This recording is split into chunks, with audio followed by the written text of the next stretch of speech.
쓰던 물품을 정리하면서 당근마켓에 판매한다면 경제활동을 한다고 보기는 좀 어렵습니다. 그런데 당근마켓에 중고 물품을 친구나 도매상으로부터 받아 판매를 계속한다면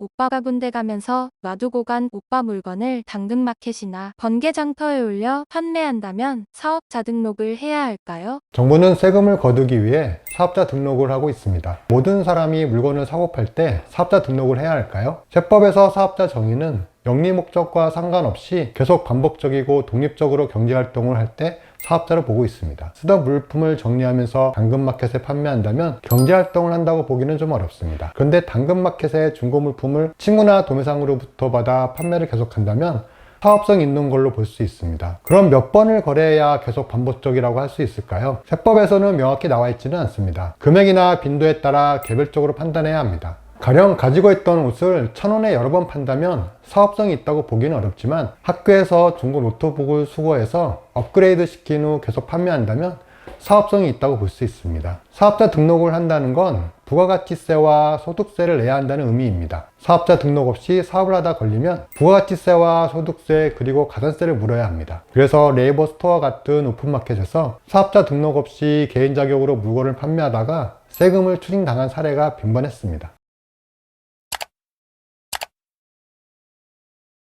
사업자는 아닌데 물건을 대량으로 판매하는 경우가 있습니다. 바로 펀딩입니다. 요즘은 아이디어만 있으면 후원을 받아 각종 펀딩 사이트에서 후원금을 받을 수 있습니다. 해외에는 킥스타터, 인디고고, 국내는 와디즈, 텀블벅 등이 있습니다. 당연히 사업적으로 펀딩에 참여한다면 사업자 등록을 해야 합니다. 그런데 대학교 창업 동아리에서 회원들이 경험 삼아 제품을 개발하고 펀딩에 참여한다면 사업자 등록을 꼭 해야 할까요? 창업을 목표로 일회성 펀딩에 참여한다면 사업자 등록을 반드시 할 필요는 없습니다. 계속 반복적으로 활동을 하는 게 아니니까요. 한번 펀딩에 성공한 후 재차 펀딩을 한다면 그때는 사업자 등록을 내고 해야겠죠.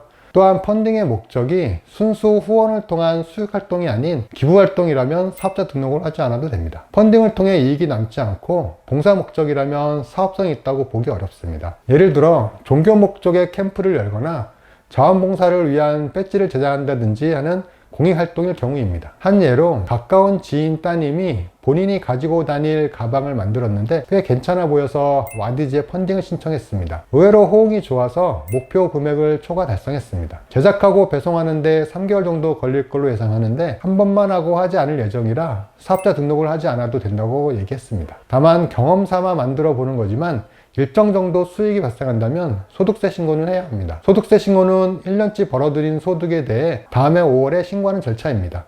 학창시절에 번듯한 아이디어로 다양한 경험을 쌓는다면 훗날 학교에서 배우는 것보다 더 큰 영감을 얻을 수 있습니다. 한 번쯤 실패하더라도 다시 도전하는 멋진 모습 기대할게요.